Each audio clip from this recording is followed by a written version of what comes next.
Nós chegamos ao nosso último estudo a respeito dos 5 solas, dos 5 somentes defendidos pela Reforma Protestante. E o tema dessa noite é o Soli Deo Gloria, ou Glória somente a Deus. E aqui nós precisamos nos lembrar que a grande pergunta a ser respondida pela Reforma Protestante era a seguinte: como o homem pode ser salvo? E a resposta dos reformadores foi resumida em 5 pilares. Em primeiro lugar, nós vemos o sola escritura. Esse caminho de salvação, ele é encontrado somente na escritura. Era assim que os reformadores defendiam. A palavra de Deus é o único meio pelo qual Deus nos revela o plano de salvação. O segundo pilar da Reforma Protestante era o solus Christus. Então, o pecador é salvo somente pela morte de Jesus Cristo na cruz. Não são obras, não são méritos, sacramentos, sacrifícios ou até mesmo ofertas que nos salvam, mas unicamente a obra do Filho de Deus na cruz do Calvário. Sola gratia era o terceiro pilar. E essa salvação, então, ela é oferecida a nós pela graça de Deus. Isso é, Deus não nos salva porque somos merecedores, ou porque nós podemos contribuir com a salvação, mas por causa do seu grande favor. O quarto pilar é o sola fide. O único meio de recebermos essa salvação é o caminho da fé em Jesus Cristo. Não há outra maneira de sermos salvos, a não ser depositando a nossa confiança e a nossa esperança de perdão de pecados na obra do Cristo crucificado. Em quinto lugar, nós temos o Soli Deo Gloria. Então, todo esse processo tem como objetivo final glorificar a Deus. E isso é óbvio. Se Deus nos deu a Escritura, se Ele nos enviou seu Filho para morrer em nosso lugar, se a salvação é por sua graça, se até a fé que nós temos vem dele, então não há nenhum motivo de orgulho pela parte do homem. A glória da salvação deve ser dada somente a Deus. E é sobre esse assunto que nós vamos meditar nessa noite. E durante o nosso estudo, a minha intenção será a seguinte: primeiro, definir o que significa glória a Deus. E nós vamos gastar o tempo da nossa introdução nessa parte. Em segundo lugar, nós vamos observar o texto chave para o entendimento desse conceito. E é o texto de Romanos 11, de 33 a 36. E vai tomar a maior parte do nosso tempo, nós vamos fazer essa exposição desse texto. E por fim, nós vamos concluir com implicações práticas de como esse conceito afeta as nossas vidas. Bom, vamos lá então, o significado de glória. A primeira coisa que vamos ver a respeito desse assunto é a importância da glória de Deus. Para os reformadores, esse é o tema que coroa todo o movimento da reforma no século XVI. E para eles, essa frase resume bem o que eles defendiam. Só a Deus pertence o crédito pela salvação do homem. Toda a glória humana fica sem valor. Toda a incerteza da salvação deve desvanecer. Toda a glória pertence apenas a Deus e dura para sempre, pelos séculos dos séculos. Para os reformadores, a salvação é um ato de monergismo. E por isso não há espaço para sinergismo. O que significa esses dois palavrões? Vamos aprender alguns termos teológicos aqui. Monergismo vem de uma junção de duas palavras gregas e que significa o trabalho de um só. Então quer dizer que a salvação é um processo inteiramente realizado por Deus, independentemente das obras ou da participação meritória do homem. Agora, dizer que a salvação é sinergista, a palavra sinergismo significa o trabalho e agora a junção de duas palavras gregas que significam o trabalho combinado. Ou seja, a ideia sinergista é de que Deus e o homem trabalham, os dois cooperam juntos na salvação. Então, ambos participam do processo. Logo, tanto Deus quanto o homem são responsáveis pela salvação, ou também são responsáveis pela perda da salvação. A ideia é de que o homem usa o seu livre-arbítrio para escolher a Deus, e por isso Deus o salva. Era isso que a Igreja Católica ensinava. Deus já fez a parte dele, agora você deve fazer a sua parte. E por incrível que pareça, é isso que acontece em muitas igrejas hoje em dia. Muitos cristãos acreditam que a salvação é resultado de um sinergismo. Deus fez a parte dele, agora você se esforça o máximo para conquistar a sua salvação. Caso você não consiga, você perde a sua salvação. Mas nós vimos, no último estudo, a respeito do sola fide, que o homem, por causa do pecado de Adão, ele já nasce espiritualmente morto. Quando Adão peca, todos os homens pecam. E por isso, o homem ama e deseja o pecado. Então, por essa razão, o homem é incapaz de salvar a si mesmo. Por isso, a salvação não é, segundo os reformadores, um ato sinergista, mas é um ato monergista. É um processo em que Deus trabalha em nosso favor e nós simplesmente estendemos as mãos para a salvação que Ele nos concede em Seu Filho Jesus Cristo. Isso significa a fé. A fé é reconhecer a própria miséria e receber o presente da salvação de Deus.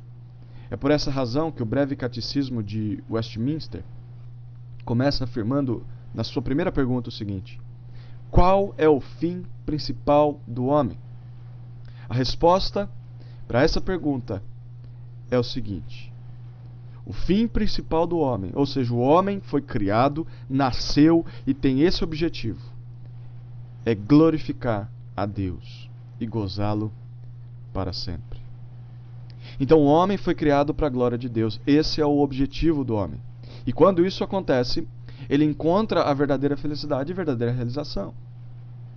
Mas então, o que significa glória? Nós precisamos dessa definição para que possamos prosseguir.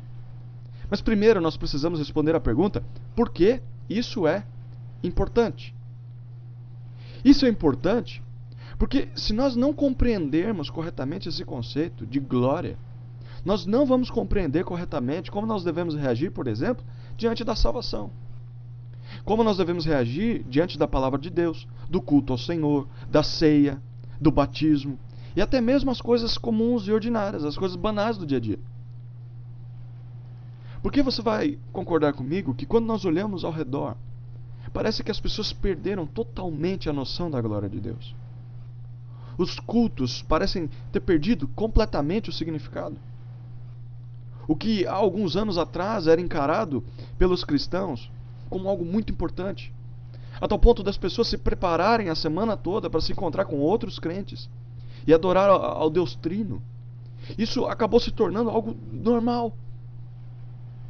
Por exemplo, as pessoas não se preparam mais para os cultos. As pessoas fazem qualquer coisa aos domingos, elas enchem o seu domingo de coisas para fazer, elas comem feito loucas no almoço, e na hora do culto as pessoas estão cheias de sono, já estão com a cabeça na semana que vai vir. Não há mais a autopreparação para o culto a Deus. E a pergunta é por quê? A resposta dos reformadores é: porque nos falta uma visão do que significa a glória de Deus.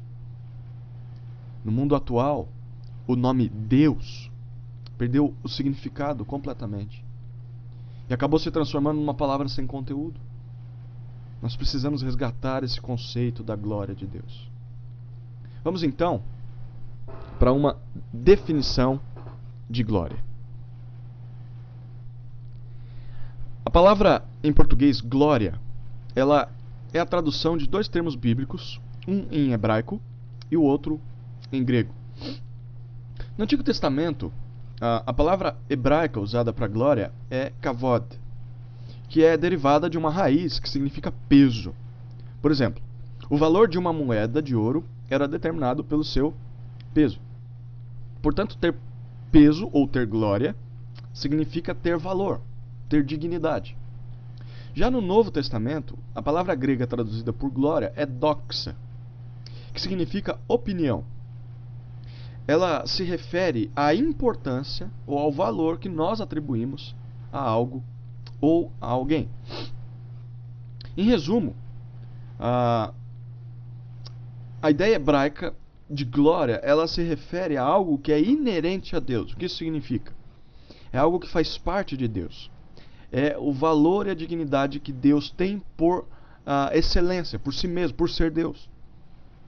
Já a ideia grega fala da resposta do ser humano ao valor e à dignidade que ele vê em Deus. Em outras palavras, a palavra glória significa, em primeiro lugar, a manifestação da excelência e da dignidade de Deus. O que os teólogos chamam de glória demonstrada. Deus tem um valor. E ele demonstra esse valor. Glória também significa, em segundo lugar, a resposta de honra e adoração a essa manifestação. É o homem respondendo ao valor que Deus tem. Então, isso é chamado de glória dada. É a glória que o homem dá diante da revelação de quem Deus é. Bom, Deus é glorioso. Deus é digno. Deus é honroso por natureza. E dar glória a esse Deus é honrá-lo e é adorá-lo como tal. É você dar o devido valor à grandeza de Deus. John Piper define a glória de Deus da seguinte maneira. Na Bíblia, o termo glória a Deus geralmente se refere ao esplendor visível ou à beleza moral da perfeição multiforme de Deus. É uma tentativa de expressar por palavras o que não pode ser contido por palavras. Como Deus é em sua magnificência e excelência revelada. O Franklin Ferreira define glória a Deus dessa maneira. De forma bem simples, a glória de Deus refere-se à majestade e ao brilho que acompanham a revelação das palavras e do poder de Deus. Em outras palavras, a glória de Deus refere-se à suprema beleza do Deus uno e trino. Em resumo, Deus, primeiro, é belo. Deus é glorioso. Ele tem um valor, ele tem uma dignidade. E em segundo lugar, Deus é digno de adoração. O que significa você dar o devido valor à beleza que Deus já tem. Mas uma pergunta que fica, então, é: por que dar glória a Deus? Por que Deus merece glória? Ou melhor, por que Deus exige glória? Será que Deus não se torna um ser egoísta ou um ser egocêntrico quando ele requer toda a glória? Essa pergunta as pessoas têm feito. A resposta dos reformadores para essa pergunta é: Deus merece ou Deus tem o direito de exigir glória porque somente Ele é Deus. Porque se Deus buscasse glória fora de si mesmo, quer dizer que existiria outra divindade no universo digna de glória. Por isso, se somente o Senhor é Deus, só Ele é belo plenamente e só Ele é digno de toda a glória. Tim Keller explica isso da seguinte maneira: você glorifica algo quando o considera belo por aquilo que ele é em si mesmo. A beleza daquilo constrange você a adorá-lo, a ter sua imaginação capturada por aquilo. E quando é uma pessoa que você aprecia dessa forma, você quer servi-la incondicionalmente. Então, se Deus é tão belo e maravilhoso quanto a Escritura o revela, e Ele é, então a única resposta racional ao conhecer a Deus, é glorificá-lo. Por isso Deus exige glória somente para si mesmo. Porque se Deus fizesse o contrário, Ele seria um Deus injusto para consigo mesmo. Porque Ele é glorioso. E se Ele não exige glória para si, Ele se torna injusto. É por isso que em Isaías 42:8 Deus diz: eu sou o Senhor. Este é o meu nome. Não darei a minha glória a outro, nem o meu louvor às imagens esculpidas. Já em outra passagem, de Isaías 43:6-7, ele diz: direi ao norte, dá, e ao sul, não retenhas. Trazei meus filhos de longe e minhas filhas das extremidades da terra. Todo que é chamado pelo meu nome, que criei para minha glória e que formei e fiz. O homem foi criado para a glória de Deus. Então a resposta à pergunta por que Deus merece ou exige toda a glória é porque, caso contrário, Deus não seria um Deus perfeito. Ele seria um Deus imperfeito, injusto. Tem uma ilustração que nos ajuda a entender um pouquinho essa ideia. Imagine que você está diante de um quadro que é belo por natureza. Cada um de nós tem gostos diferentes, mas vamos supor que esse quadro é perfeitamente belo. Não há nenhum erro nele. Não há nenhum ponto em que você pode dizer: não, isso aqui não ficou bonito. Ele é por essência lindo, belo. Só que aí um de nós pode dizer: nossa, como esse quadro é belo, como ele é lindo. Essa pessoa está sendo honesta com a glória, entre aspas, que esse quadro tem, sim ou não? Sim. Agora, Suponha que uma outra pessoa de nós aqui chega diante desse quadro e diz: não, eu acho esse quadro feio. Esse quadro é cheio de defeitos. Eu não gosto dele. Eu prefiro o quadro que eu crio, que eu pinto. Agora, vamos partir do pressuposto de que o quadro é belo por natureza. O fato de um de nós dizer que ele não é belo muda a realidade de que ele continua sendo belo? Não. Então, se você quiser ser justo com a beleza do quadro, você vai reconhecer a sua beleza. Mas se você não reconhece que ele é belo, você está sendo injusto. Então, se nós quisermos ser justos com Deus, então nós vamos reconhecer a sua glória, porque ele é glorioso. Mas isso significa também que se Deus quiser ser justo, ele precisa glorificar a si mesmo também. O Keller continua e ele diz assim: quando você diz, servirei enquanto estiver tirando algum proveito disso, você não está de fato servindo alguém, mas sim servindo a si mesmo por meio de alguém. Isso não é o mesmo que envolver alguém, que ter sua vida girando em torno dessa pessoa.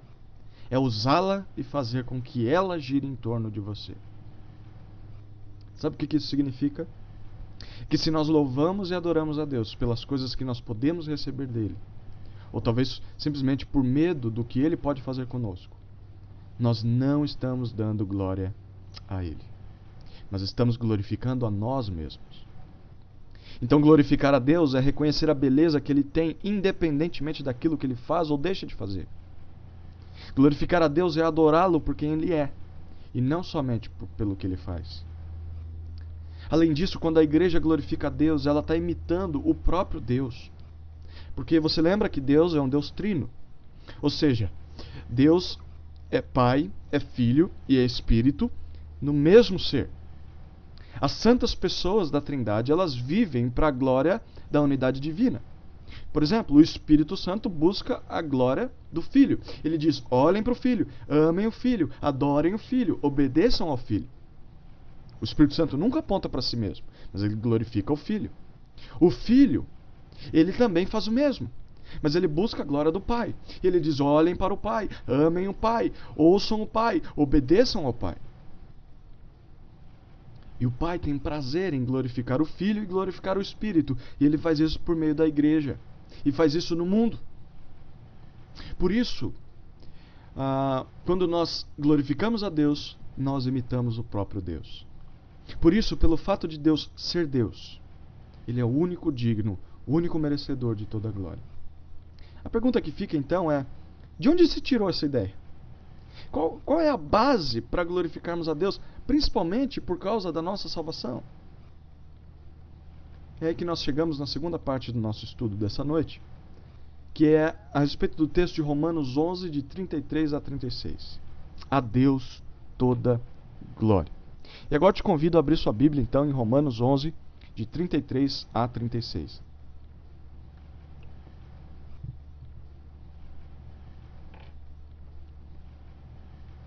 Todos achamos? Acompanhe comigo a leitura do texto. Ó profundidade da riqueza, da sabedoria e do conhecimento de Deus! Quão insondáveis são os seus juízos, e quão inescrutáveis os seus caminhos! Pois quem conheceu a mente do Senhor? Quem se tornou seu conselheiro? Quem primeiro lhe deu alguma coisa, para que lhe seja recompensado? Porque todas as coisas são dele, por ele e para ele. A ele seja glória eternamente. Amém. Esse texto, ele é o ponto alto da carta de Paulo aos Romanos. Ele é o pico do seu argumento. É como ele conclui tudo que ele disse até agora, até o capítulo 11, e é a base a partir de onde ele vai continuar seu argumento até o final da carta. Mas o que Paulo disse até agora? Vamos olhar para o contexto dessa passagem. A primeira coisa que Paulo disse nessa carta, capítulos 1 e 2, ele começa a carta dizendo que Deus criou os homens para sua glória. E Deus se revelou a esses homens por meio da natureza, por meio da consciência e por meio da sua palavra. Só que esses homens, no capítulo 1 ele vai dizer, ignoraram os avisos de Deus na natureza e passaram a adorar os próprios elementos criados. Então o homem começa a adorar os animais, as árvores, o sol, a lua, outros homens, até os prazeres, etc. Só que não só isso, no capítulo 2 ele vai dizer que até mesmo aqueles a quem ele revelou a sua palavra, o povo de Israel, os judeus, eles acabaram se orgulhando por isso e acabaram adorando não aos elementos criados, mas adorando a própria palavra de Deus revelada a eles. Então, ao invés de adorar o Deus da palavra, eles adoravam a palavra desse Deus. E isso fez com que eles se achassem melhores que os outros e passaram a dar glória a si mesmos. E aí Paulo conclui, então, no capítulo 3, dizendo que todos os homens, sejam os pagãos, sejam os judeus, todos os homens não querem a Deus. Eles criam seus próprios deuses falsos. E a razão, Romanos 3:23, porque todos pecaram e estão destituídos da glória de Deus. A palavra destituídos significa todos carecem. Todos estão aquém, todos falham em dar glória a Deus. É aí então que Paulo apresenta o plano eterno de Deus para salvar o homem do seu próprio pecado, capítulos 4 e 5. E esse plano tem como objetivo restaurar a verdadeira razão de ser do homem, para que o homem se torne uma criatura que dá glória a Deus. Deus faz isso por meio do sacrifício de Jesus Cristo. Na cruz, o Senhor Jesus tomou sobre si o nosso pecado e foi moído pelas nossas transgressões. Por isso, Deus nos perdoa. Mas não só isso. Como nós vimos na semana passada, Deus também imputa, Deus coloca, Deus atribui em nós a justiça de Cristo. De modo que, aos seus olhos, apesar de sermos ainda pecadores, nós nos tornamos justos. Por quê? Porque Ele vê em nós o seu Filho Jesus Cristo. Depois disso, capítulos 6 a 8, Paulo diz que esse fato de sermos salvos pela graça não deve ser um fator motivador, então, de vivermos deliberadamente no pecado, uma vez que nós já fomos perdoados por Deus. Não, Paulo vai dizer, o caminho para agradecer a Deus, o caminho para agradá-lo e para glorificá-lo é você viver uma vida de fuga do pecado e de busca pela santidade. Agora, esse caminho é possível, porque antes nós éramos escravos do pecado, mas agora não somos mais. A cruz nos liberta da escravidão ao pecado. Mas Paulo se preocupa também em acabar não só com o pecado, dos capítulos 9 a 11, mas também acabar com o motivo de orgulho na vida do crente. Porque, pense comigo, aquele que foi perdoado, ele poderia pensar que ele só foi perdoado e aceito por Deus porque ele tem algo de mais digno do que o descrente. Então o cara que está dentro da igreja, ele pode dizer, não, eu sou mais digno da salvação para o camarada que está lá num bar nesse momento. Só que Paulo vai dizer, não. Na verdade, Deus salva quem Ele quer por meio do seu plano soberano, e não é porque nós merecemos, mas é porque Ele é misericordioso. Porque, na verdade, o que nós merecemos é o justo juízo pelos nossos pecados. Mas em Cristo, a todo aquele que crê, Deus nos concede salvação por meio da sua graça. É isso que Paulo vai dizer e afirmar no capítulo 11, versículo 32. Ele diz, porque Deus colocou todos debaixo da desobediência, a fim de usar de misericórdia para com todos. Ou seja, todos os crentes, sejam pagãos, sejam judeus, eles estavam colocados debaixo, eles estavam encerrados, confinados, trancafiados por Deus na desobediência, na obstinação, na oposição à vontade de Deus. E Deus fez isso para que ninguém se orgulhasse, com o propósito de usar de misericórdia para com todos. Ajudar a todos os que são crentes antes miseráveis por causa do pecado. Isso significa, trocando em miúdos, que ninguém merecia ser salvo. Todos nós merecíamos o inferno. Mas Deus usou de misericórdia para com alguns. Tudo isso para o louvor de sua glória. E é isso que Paulo afirma nos próximos versos. E nesse texto, primeiro no versículo 33, Paulo louva a Deus pelos seus atributos, pelas suas características. Versículos 34 a 35, ele explica por que razão Deus deve ser louvado, e ele cita o Antigo Testamento. E por fim ele conclui mostrando porque Deus criou todas as coisas e é para a sua própria glória. Versículo 36. Vamos olhar em primeiro lugar para o louvor a Deus por seus atributos, versículo 33. Acompanhe comigo novamente a leitura. Ó profundidade da riqueza, da sabedoria e do conhecimento de Deus! Quão insondáveis são os seus juízos, e quão inescrutáveis os seus caminhos! Perceba que nesse versículo, Paulo faz duas declarações. A primeira declaração está no começo do versículo 33. Paulo louva a profundidade da riqueza de Deus. Ele começa, você percebe, com uma letrinha só. Ó. Essa é uma expressão que transmite admiração, espanto, louvor. E profundidade significa algo profundo, algo impenetrável, algo sem fim. É como se Paulo estivesse comparando Deus com um poço e ele chega lá de cima e exclama: "Oh, eu não consigo ver o fundo. Eu não sei onde termina, aliás, eu nem sei se tem fim." Mas a pergunta é: o que é tão profundo assim? Ele diz: "Ó profundidade da riqueza de Deus." Riqueza significa fortuna, posses, abundância. Em outras palavras, Paulo está dizendo: "Oh, como Deus é rico! A sua abundância é sem fim, não há limites." E Paulo define essa riqueza profunda em dois elementos. Primeiro, ele vai dizer que Deus é profundamente rico em sabedoria. Sabedoria é a capacidade de se usar a inteligência para fazer o bem na prática. E na Bíblia, sempre que Deus é tido como sábio, isso é relacionado ao planejamento e execução dos seus planos.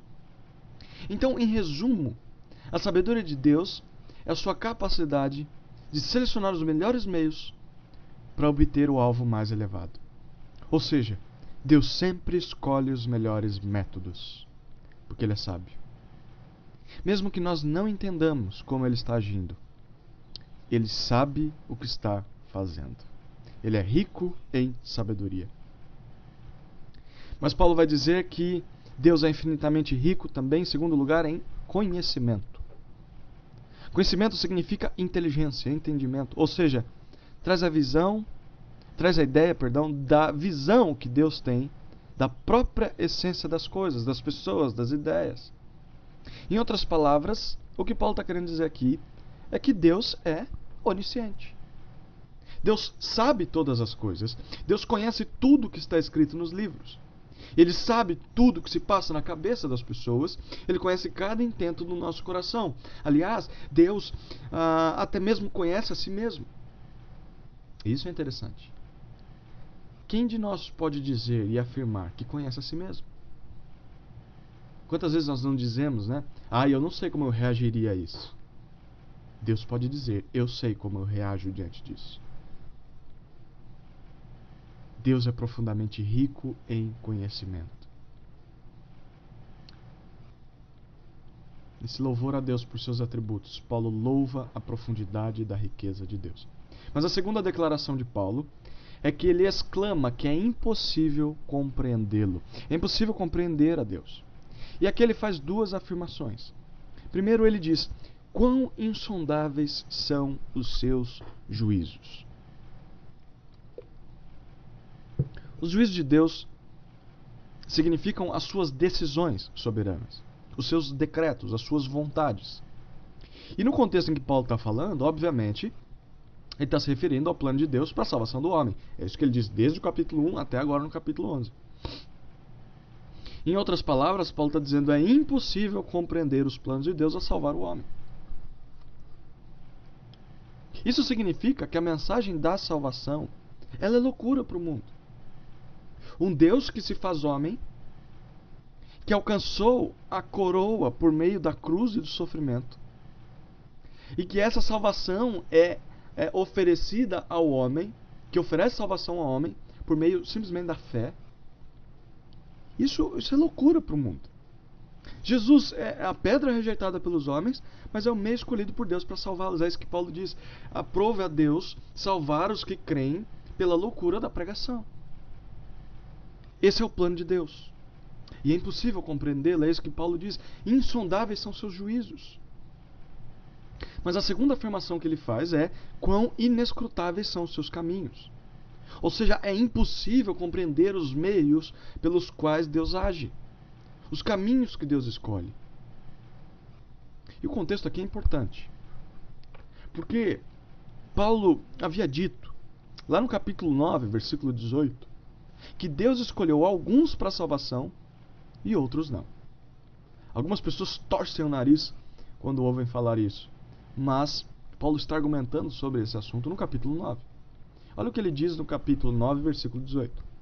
Ele diz assim: portanto, ele, Deus, tem misericórdia de quem quer e endurece a quem quer. Deus salva quem Ele quer e Deus endurece o coração de quem Ele quer também.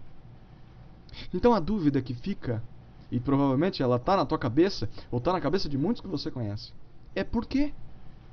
Por que Deus salva uns e outros não? Por que em uma família Deus salva o marido, mas não a esposa?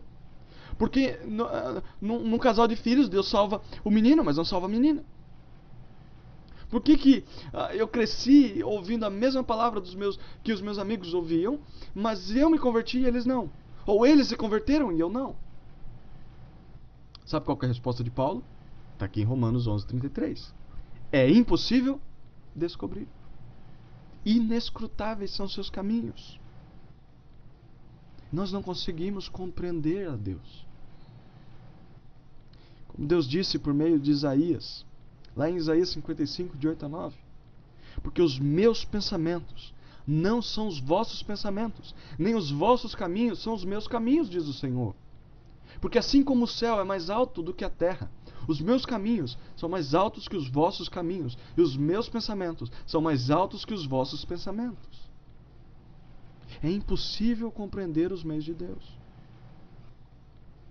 Mas de uma coisa nós podemos ter certeza: Ele é profundamente rico em sabedoria e conhecimento. Ele sabe muito bem o que faz, mesmo que nós não entendamos. No final das contas, Deus continua sendo sábio, Deus continua sendo onisciente, Deus continua sendo justo e Deus continua sendo bom. Por isso Paulo louva.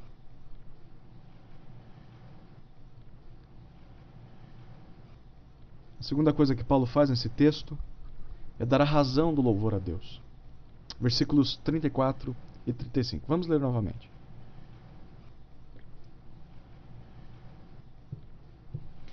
Pois quem conheceu a mente do Senhor? Quem se tornou seu conselheiro? Quem primeiro lhe deu alguma coisa para que lhe seja recompensado? Aqui Paulo faz uma soma de citações do Antigo Testamento. Ele cita duas passagens. No versículo 34, Paulo cita Isaías, capítulo 40, versículo 13. Em Isaías 40, Deus promete que vai consolar o seu povo, enviando para eles um Salvador. E esse Salvador, quando ele chegar, Deus promete o seguinte. Isaías 40, versículo 5 diz: a glória do Senhor se revelará, e todos juntos a verão, pois foi o Senhor quem falou. O dia que esse Salvador viesse, a glória de Deus seria revelada. O valor de Deus seria revelado, a beleza de Deus. Hoje nós sabemos que esse Salvador é quem? É Jesus Cristo. Mas aí, Deus demonstra porque o homem precisa de salvação. No capítulo 40, ainda, versículos 6 a 8, ele diz: uma voz diz, clama. Eu digo, o que clamarei? Toda pessoa, ou carne, é como a relva, e toda a sua glória é como a flor do campo. Seca a relva, e cai a sua flor, quando o vento do Senhor sopra sobre elas. Na verdade, o povo é relva. Seca-se a relva e cai a sua flor, mas a palavra de nosso Deus permanece para sempre. Então, por que o homem precisa de salvação? Porque ele é como uma folhinha seca. A vida dele é passageira, é limitada, é frágil. Ele precisa de ajuda. Eu e você precisamos de ajuda. E Deus mostra que ele é totalmente diferente dos falsos deuses e também totalmente diferente do homem no capítulo 40 de Isaías. E ele chega até a perguntar, nesse capítulo, com quem me comparareis? Com quem vocês podem me comparar? E é aí que ele afirma, nos versículos 12 até 14, o seguinte, e o texto que Paulo cita lá em Romanos. Ele diz: quem mediu as águas com a concha da mão? Com quem vocês vão me comparar? Quem mediu a extensão dos céus com o palmo? Quem recolheu o pó da terra numa medida e pesou os montes com pesos e as colinas em balanças? Quem guiou o Espírito do Senhor ou lhe ensinou como conselheiro? A quem ele pediu conselho para lhe dar entendimento e lhe mostrar o caminho da justiça?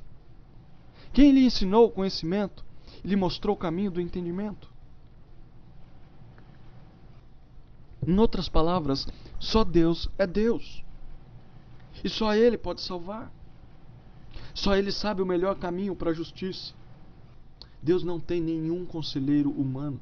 Essa é a primeira citação que Paulo faz em Romanos 11. A segunda citação é de Jó 41, 11. E a grande maioria de nós conhece um pouquinho, pelo menos, da história de Jó. Eu vou fazer um resumão aqui. Jó era um crente. E ele era um homem fiel a Deus. Mas o Senhor permitiu que Satanás o atingisse. E isso resultou em Jó perder os seus filhos. Em Jó perder as suas riquezas e perder a sua saúde até mesmo. E a princípio, Jó adora a Deus, independentemente das coisas perdidas. Mas com o tempo, como acontece com a grande maioria de nós, esse homem começa a se questionar: por que eu? O que eu fiz de errado para estar sofrendo? E em grande parte do livro, Jó convoca Deus para um tribunal. Jó quer respostas. E na cabeça dele e nas orações dele, Deus tem de explicar todas as suas dúvidas. Só que Deus fica em silêncio quase o livro todo. E depois de muito tempo, Deus aparece a Jó. E aí é legal o jeito que Deus aparece. No meio de um redemoinho. E Deus aparece para ter uma conversa agora de Deus para homem. De soberano Criador para um simples mortal. E Deus diz a Jó, capítulo 38, versículo 2. Ele diz: quem é este que obscurece o conselho com palavras sem conhecimento? Ou seja, quem é que está me questionando? É como se Deus estivesse olhando de cima do céu. E quem é esse tal de Jó? E ele diz: agora prepara-te como homem, porque te perguntarei e tu me responderás. Então Deus chega, mas ele não responde a pergunta de Jó, porque ele estava sofrendo, mas Deus agora joga mais perguntas para Jó. É interessante o método didático de Deus nessa passagem. Então Deus começa a fazer perguntas para Jó do tipo assim: onde você estava quando eu criei os anjos? Onde você estava, Jó, quando eu criei os pássaros? Onde você estava quando eu criei o crocodilo? Em outras palavras, Deus está perguntando para Jó: Jó, quem é você para me questionar? Jó, quem é você para me chamar para um tribunal? Jó, quem é você para me colocar no banco dos réus? Quem é você para dizer como eu devo fazer as coisas, Jó? O Senhor chega a dizer para Jó, capítulo 40, versículo 2: aquele que contesta o Todo-Poderoso poderá corrigi-lo? Responda a isso, quem acusa a Deus? E a resposta de Jó foi a que a maioria de nós sensatamente responderíamos: eu não sou digno. Que te responderia, ó Deus? Pelo contrário, tapo a minha boca com as mãos. Falei uma vez, mas não repetirei. Ou mesmo 2 vezes, porém não insistirei. A gente sabe que Jó não falou só uma vez ou 2. Mas ele entendeu a lição. O homem não é ninguém para questionar os meios de Deus. Lição aprendida. Mas aí a pergunta é: Deus para por aí? Não. Deus não ensinou tudo o que precisava para Jó. Tudo que Jó precisava aprender. E Deus faz uma segunda bateria de perguntas. E é aí que entra a seguinte pergunta, capítulo 41, versículos 10 a 11. Deus diz assim: quem, pois, se levantaria para me enfrentar? Quem primeiro deu a mim para que eu lhe retribua? Tudo que existe debaixo do céu é meu. Ou seja, ninguém tem o direito de reivindicar algo de mim. Nem saúde, nem dinheiro, nem sucesso, nem poder, nem status, nem restituição. Tem até aquela música, né? Restitui, traga de volta o que é meu. Ninguém tem o direito de chegar diante de Deus e falar restitui. Porque a única coisa que tínhamos direito era o inferno. Quando você canta restitui, você está dizendo eu quero de volta a perdição no inferno. Nós não temos direito de nada. Nós não temos direito de pedir e reivindicar nada de Deus. Nem a nossa própria vida. Deus está dizendo para Jó: Jó, se você vive é por iniciativa minha. Se você respira é porque eu quero. Você não tem direitos. Tudo que você tem é meu. Tudo que você é fruto da minha misericórdia. Se você tem vida, se você tem família, se você tem saúde, inteligência, se você tem casa, se você tem emprego, se você tem fé, enfim, tudo isso é eu quem te dou. Se você presta culto a mim, não é porque você é bom, não é porque você merece, é por graça. Você é nada perante mim. Quem é você para me questionar, Jó? Quem é você para me adorar de qualquer jeito? Quem é você para me tratar de qualquer jeito?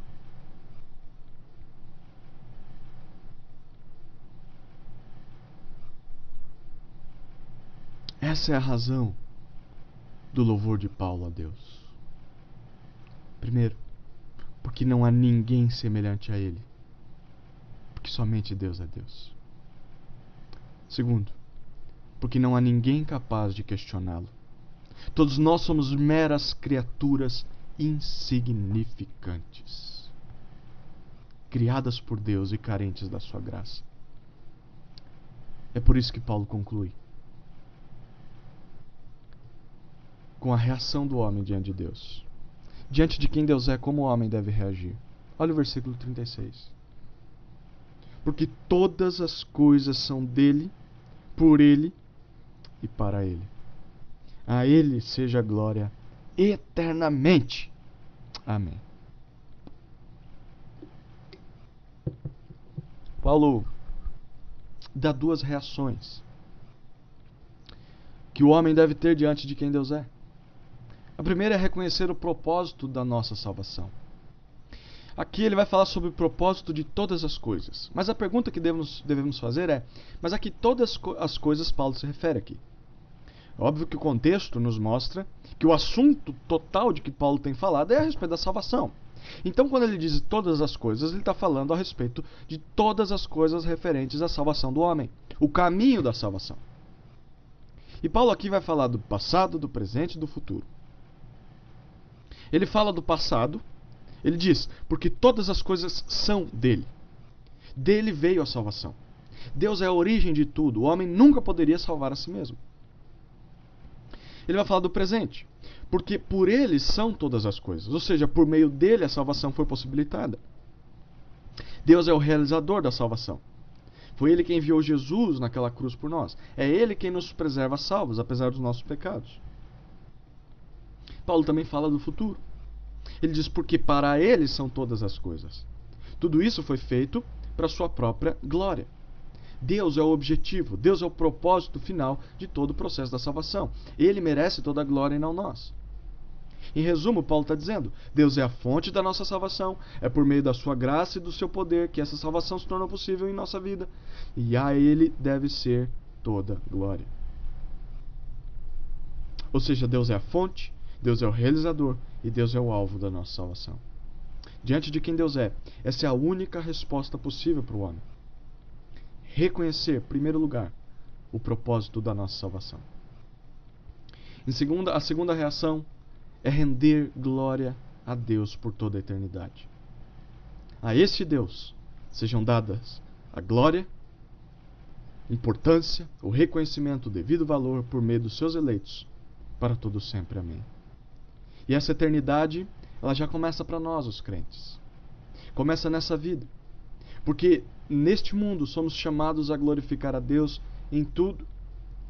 1 Coríntios 10:31 diz: portanto, seja comendo, seja bebendo, seja fazendo qualquer outra coisa, fazei tudo para a glória de Deus. Chegamos à nossa conclusão, então. Como isso muda as nossas vidas? Dar glória, toda glória, a toda honra que é devida a Deus, é a conclusão óbvia do cristão a tudo que Deus é e tudo que Deus faz. Essa foi a conclusão dos reformadores. Mas o que significa de maneira prática nas nossas vidas, aqui no século XXI? Em primeiro lugar, nós concluímos que a glória de Deus quebra o nosso orgulho. Não fomos nós quem buscamos a Deus, mas Ele quem tomou a iniciativa em nos salvar. Então a salvação nos humilha. Ela nos coloca no nosso devido lugar. A glória da salvação não é da igreja. A glória da salvação não é do homem, não é do papa, não é do pastor, seja quem for. A glória da salvação é de Deus. Além disso, quem somos nós para questioná-lo? Porque Ele salva um ou não salva outro. Deus é todo sábio. Deus é todo ciente. Ele sabe o que está fazendo, nós não sabemos. Quem somos nós para questionar os meios de Deus? Sabe aquela frase que diz: Deus escreve certo por linhas tortas? Já ouviu? Já falou? Deus não escreve certo por linhas tortas. Deus escreve certo por linhas retas. Nós é quem não as enxergamos. A glória de Deus quebra o nosso orgulho. Mas em segundo lugar, a glória de Deus exige a nossa adoração comunitária. Isso significa que se nós conhecemos a Deus, mas não lhe damos a glória devida, nós estamos sendo injustos. E toda injustiça vai ser punida por Deus. Isso significa que o momento de culto a esse Deus deve ser algo valorizado por nós. Nós precisamos nos preparar para esse culto, esperar o culto com expectativa, confessar os nossos pecados, orar pelo pregador durante a semana, pedir que a palavra de Deus fale ao nosso coração, ler o texto que vai ser pregado, enfim. Porque o culto a Deus deve ser um momento de reflexão, deve ser uma festa solene. Um momento em que não há gracejos, não há piadas sujas, não há desinteresse, não há desleixo. Nós precisamos fazer tudo com excelência, valorizar cada minuto, refletir no que está sendo feito, refletir no que está sendo falado. Porque o culto, meus irmãos e amigos, é o momento mais importante das nossas vidas. É o que nós vamos fazer por toda a eternidade.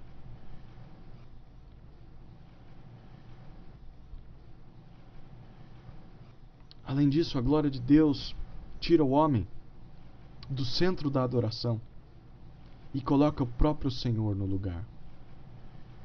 Porque no culto a Deus não há espaço para o estrelismo de cantores, de artistas, de músicos, coreógrafos, aniversariantes, mães, pais, filhos. Sabe aquele culto em que o aniversariante é adorado?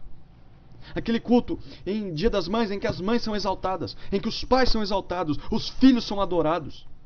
Não há espaço para vanglória. Não há espaço para adoração a homens, a adoração a estátuas, a adoração a imagens, a adoração a falsos deuses no culto. Sabe aqueles cultos em que o cantor é convidado e ele é adorado? Ou em que há entrevista com o endemoniado? A glória desse culto não é dada a Deus, mas é dada a Satanás. Tudo deve contribuir para que o valor de Deus seja ressaltado no culto.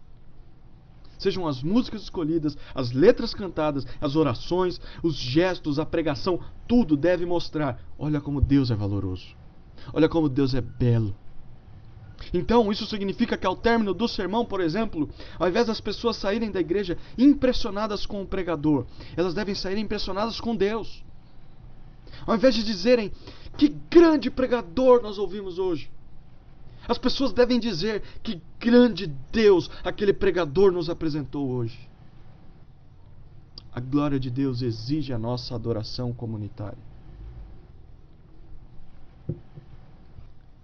Mas em terceiro lugar, a glória de Deus também exige a nossa adoração diária. Não é só no culto público que Deus merece a glória devida. No dia a dia, principalmente. Porque é o dia a dia que toma a maior parte do nosso tempo. Nós dormimos, acordamos, estudamos, cozinhamos, andamos, trabalhamos, descansamos, pescamos, nos divertimos, comemos, bebemos, enfim. Mas em tudo isso, será que nós nos lembramos da glória de Deus? Será que Deus é o centro de tudo que nós fazemos? É para Ele que dedicamos todas as nossas tarefas? O que nós assistimos pode ser oferecido a Deus? O que nós fazemos com o nosso corpo em secreto quando ninguém vê pode ser dedicado a Deus? As nossas refeições podem ser consideradas uma adoração ao Criador? O que nós falamos traz a glória a Deus? Como nós nos portamos no trabalho glorifica nosso Salvador? Nós fomos salvos por iniciativa dele. Nós estamos sendo salvos por meio dele e nós seremos salvos para ele. Isso deve ser uma realidade nas nossas vidas. Que nós digamos: eu não sou meu, mas sou teu. Você pode dizer isso?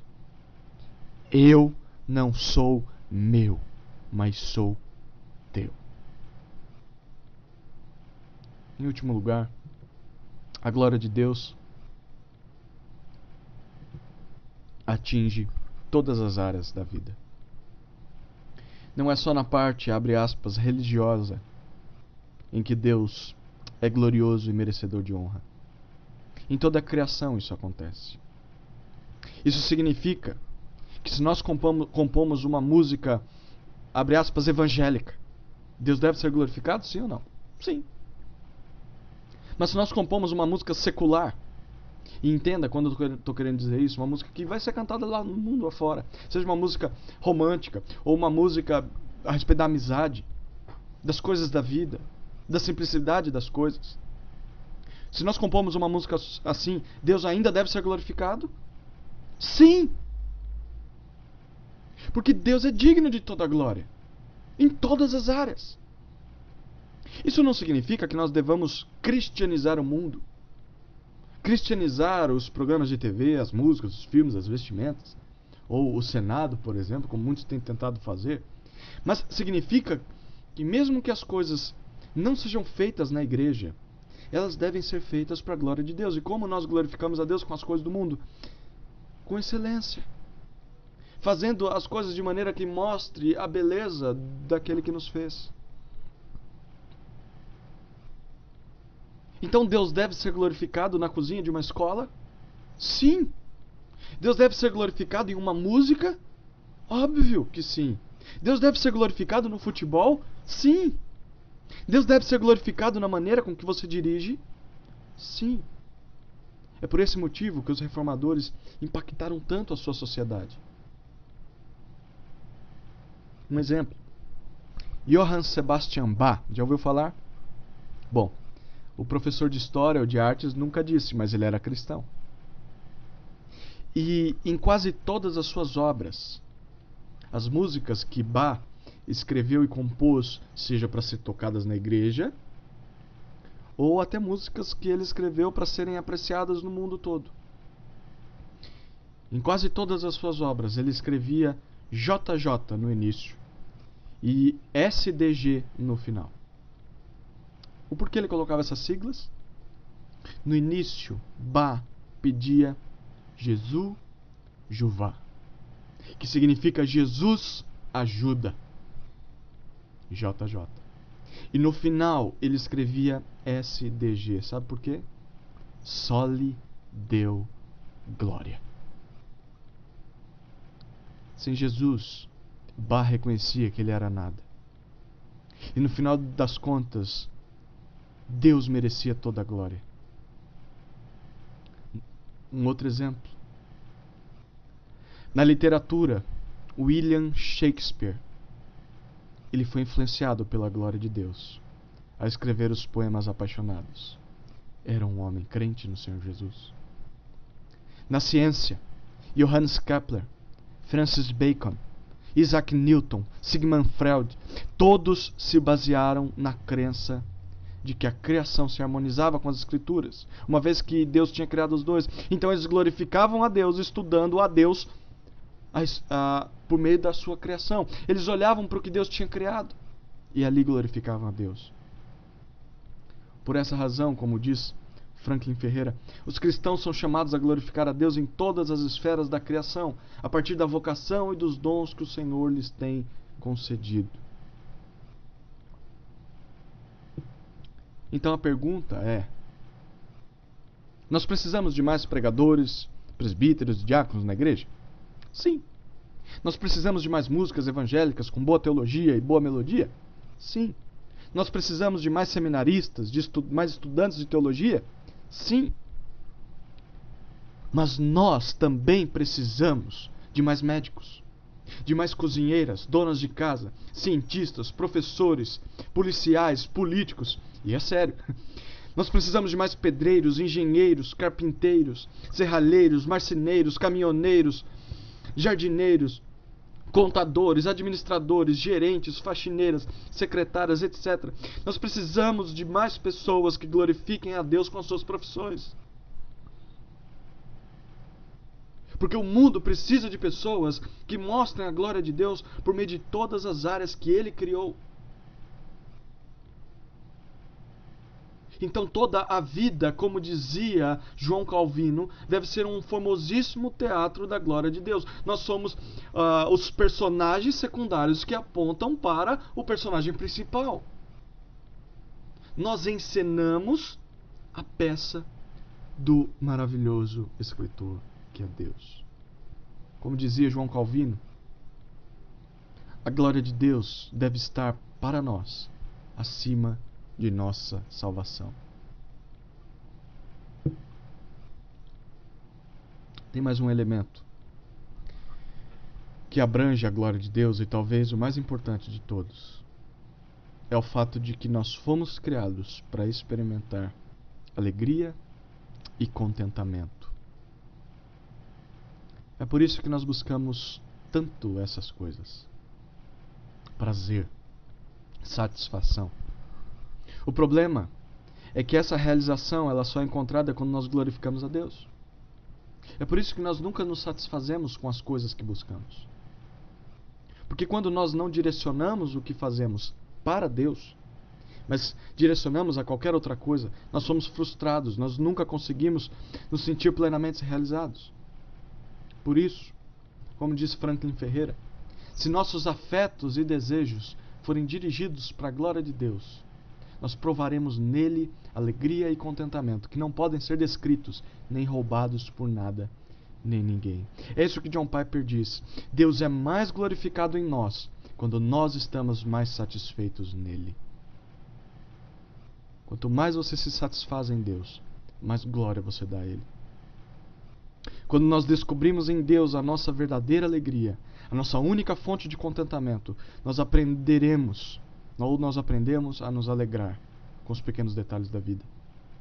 Os amigos, a família, uma boa música, um filme tocante, o som do vento, o nascer do sol e até mesmo o sofrimento se tornam lugares para a revelação da glória de Deus. E quando isso acontece, nós encontramos a verdadeira felicidade. E isso faz sentido. Porque se Deus nos ama, o que nós devemos esperar de Deus? Obviamente, o melhor que há nele. Aquilo de mais belo, aquilo de mais precioso que Ele possui. E o que Deus tem de melhor para nos dar, senão a si mesmo, na pessoa do seu Filho amado? Então Deus nos ama para a sua glória, e para isso Ele nos dá a si mesmo. Por isso, quanto mais nós glorificarmos a Deus, mais teremos alegria e prazer. Não nas criaturas, o que seria idolatria, mas teremos prazer no Deus totalmente suficiente, totalmente amoroso, bondoso, poderoso, glorioso, santo e digno de todo o nosso louvor. Eu quero concluir esse estudo com as palavras de Timothy Keller em seu livro A Cruz do Rei. É uma grande citação, mas eu quero concluir com ela. Pense bem nas palavras desse homem. Por Por que um Deus triuno criaria o mundo? Se ele fosse um Deus unipessoal, você poderia dizer: bem, ele criou o mundo para que tivesse seres que o amassem ou adorassem, que lhe trouxessem alegria. Mas o Deus triuno já tinha tudo isso. Em si mesmo ele recebia amor de uma forma muito mais pura e poderosa do que os seres humanos poderiam lhe dar. Então por que ele iria nos criar? Se Deus não precisa de nós, por que ele nos criou? Há somente uma resposta. Ele deve ter nos criado não para receber alegria, mas para dar alegria. Ele deve ter nos criado para nos convidar a entrar na dança. Que dança é essa? O Timothy Keller vai dizer que a Trindade participa de uma dança, que é o relacionamento harmonioso, em que um dá glória ao outro. É algo belo. Mas Deus nos criou para nos convidar a entrar na dança, para dizer assim: se você me glorificar, se centralizar a sua vida em torno de mim, se apreciar minha beleza por aquilo que eu sou em mim mesmo, então você entrará na dança, que é o motivo pelo qual você foi criado. Você foi criado não apenas para crer em mim, ou para ser espiritual em algum sentido geral, não só para orar e encontrar um pouco de inspiração para os momentos difíceis. Você foi criado para centralizar tudo em sua vida em torno de mim, para pensar tudo em termos de seu relacionamento comigo, para me servir incondicionalmente. É nisso que você encontrará a sua felicidade. É disso que trata a dança. A minha pergunta para nós essa noite é: você está na dança ou somente crê que Deus existe em algum lugar? Você está na dança ou somente ora a Deus sempre que está com dificuldades? Você está na dança ou está apenas olhando em volta à procura de alguém que gire em torno de você, alguém que dance em torno de você, para te trazer glória? Querido, se a vida é uma dança divina, então acima de tudo você precisa entrar nela. Foi para isso que você foi criado. Você é feito para entrar na dança divina da Trindade, para glorificar a Deus e gozá-lo para sempre. Amém.